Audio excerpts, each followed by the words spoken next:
Assalamualaikum. Selamat pagi semuanya. Baik, sebelum memulai pembelajaran hari ini, ada baiknya kita membaca doa, berdoa menurut kepercayaan masing-masing. Berdoa mulai. Berdoa selesai. Untuk itu kita akan absen dulu ya. Apri, Hadir Bu. Rika, Hadir. kayaknya hadir semua ya. Ya Bu. Ya Bu, nihil Bu. Ya, Ibu mau nanya, kalian pagi tadi sarapan nggak? Sarapan Bu. Sarapannya pakai apa? Mie instan Bu. Apri tiap hari makan mie instan. Nggak boleh sering-sering ya, nanti sakit. Baik Bu. Kalian kalau makan pertama kali masuknya lewat apa sih? Mulut Bu. Mulut. Terus dari situ bakal kemana lagi? Lewat mulut Bu. Terus dari itu bakal kemana lagi? Ke perut. Oke, dari perut bakal kemana? Ke dibuang, diandung. Wah, bener, pintar sekali Apri. Makanan yang masuk sama yang keluar sama nggak sih? Beda lah Bu. Oke. Udah ada gambaran belum tentang materi yang akan kita bahas hari ini? Belum. Oke, materi hari ini yaitu tentang sistem pencernaan.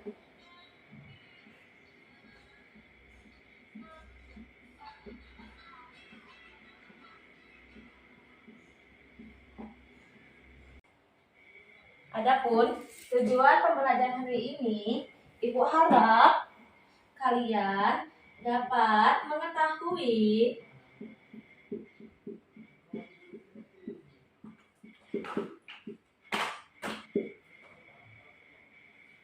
struktur dari organ pencernaan dan kalian dapat mengetahui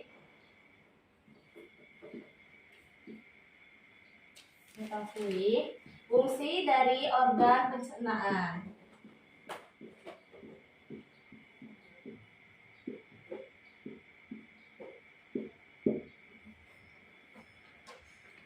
Ibu akan kasih kalian gambar. Kalian nanti amati ya.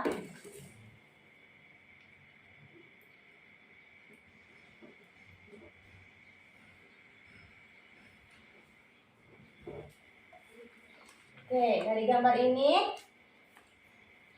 kita bisa tahu bagian-bagian dari organ pencernaan yang ada pada manusia. Yang pertama itu dimulai dari, ada yang tahu? Tidak Bu. Mulut Bu. Iya benar, mulut.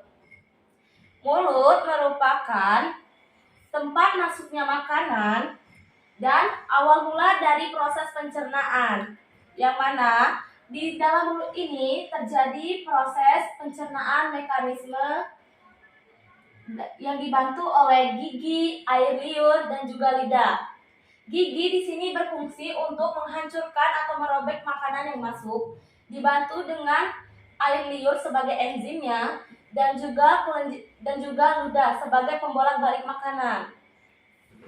Yang kedua, ada kerongkongan.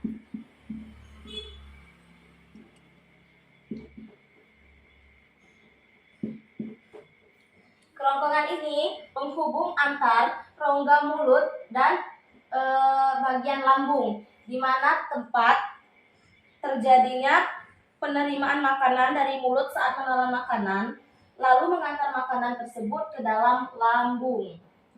Yang ketiga, ada lambung.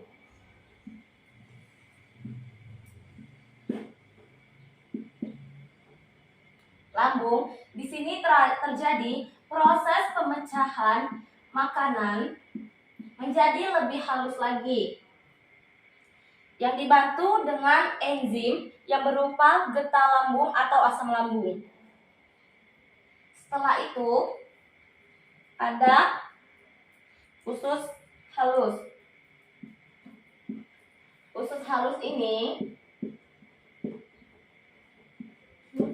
berfungsi untuk menyerap sari-sari makanan yang mana telah masuk ke dalam tubuh. Usus ini biasanya dibagi menjadi 3 macam: usus 12 jari, usus tengah, dan usus penyerapan. Yang kelima, ada usus besar.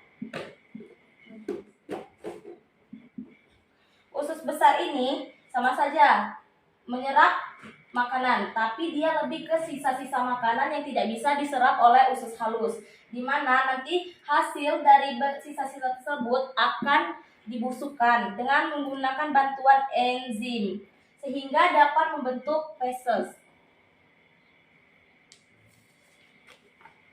Setelah itu, ini yang kita pelajari tentang organ pencernaan manusia utama. Sedangkan setelah dari usus besar, ada yang namanya rektum. Rektum ini tempat di mana menampung sisa makanan akhir atau menampung feses sebelum dikeluarkan melalui anus.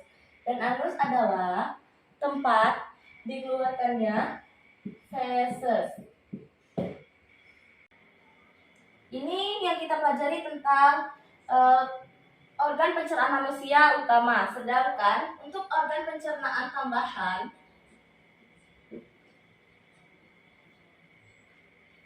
ada pankreas. Pankreas ini berfungsi untuk menghasilkan enzim yang mana untuk menerima karbohidrat, protein, dan juga lemak di usus halus nanti. Yang kedua, ada hati.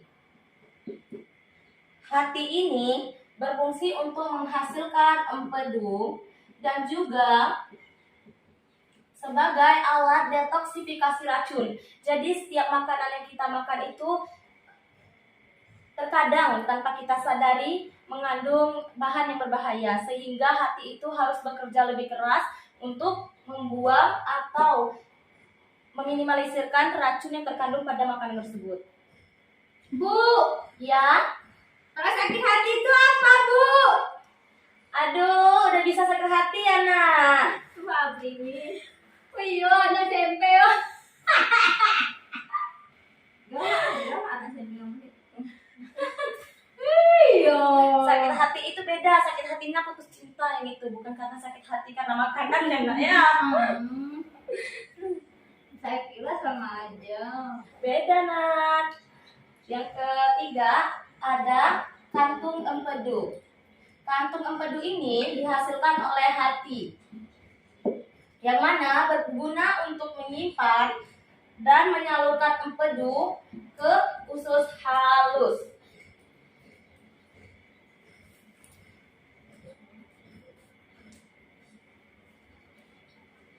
Untuk organ-organ sistem pencernaan, apakah kalian sudah bisa mengerti? Paham, Bu. Paham, oke. Karena kalian sudah paham, Ibu akan kasih kalian soal. Kalian harus jawab soal tersebut dan kalian presentasikan ya, sesuai dengan kesepakatan Ibu kemarin. Kan kita udah bentuk kelompok tuh. Jadi ini buat kelompok 1. Dan yang ini buat kelompok 2. Silahkan dijawab. Ibu akan kasih waktu selama 5 menit ya, nak. Ya, Bu. Baik, untuk kelompok 1 silahkan presentasikan hasil kelompoknya, nak. Baik, Bu. Di KPD yang dikasih di sana kan ada gambar tentang sistem pencernaan. Nah, ada bagian-bagiannya, Bu. Tadi ada mulut, kerongkongan, ada lambung, ada pankreas, ada hati, ada kantung empedu, usus halus, usus besar, rektum, dan anus. Baik, beri tepuk tangan dulu dong buat temannya. Kita mempelajari organ-organ sistem pencernaan pada manusia. Kita akan mempelajari tentang pencernaan sendiri. Pencernaan sendiri dibagi menjadi 2 macam, yaitu pencernaan mekanik dan pencernaan kimiawi.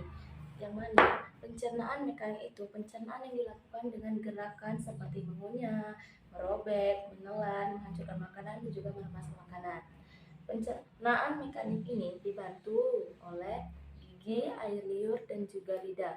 Gigi di sini berfungsi untuk merobek makanan yang masuk ke dalam mulut yang dibantu dengan air liur agar mempermudah prosesnya. Dan lidah di sini berfungsi sebagai pembolak-balik makanan selama proses pemecahan makanan di dalam mulut. Selain itu, pada pencernaan mekanik ini terjadi gerakan peristaltik di dalam mulut. Dan pencernaan yang kedua yaitu pencernaan kimiawi, yang mana pada proses pencernaan ini dibantu oleh enzim. Misalnya nih, pada lambung tadi sama usus halus kan, di usus halus tadi ada yang namanya enzim amilase, lipase, dan juga tripsin. Yang mana ketiga enzim tersebut bisa membantu dalam proses penyerapan sari-sari makanan.